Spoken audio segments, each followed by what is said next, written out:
Hi everyone, I'm Iris. Nature is beauty first eye. Don't wear makeup. 大家好，我是 Iris。自然就是美，所以我素颜。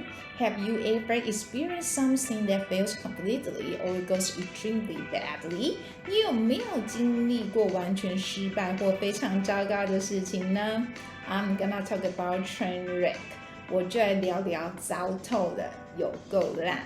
Train wreck, train wreck, train wreck.A major or total failure, disaster, or catastrophe. For example, this project has become an absolute train wreck. This project has become an absolute train wreck. This project has become an absolute train wreck. This guy is a train wreck.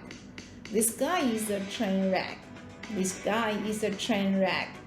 Everyone fails. 每个人都会失败。Learning to fail is a skill like any other, which means it takes practice. 学会失败是一项和其他任何技能一样的技能，这意味着它需要练习。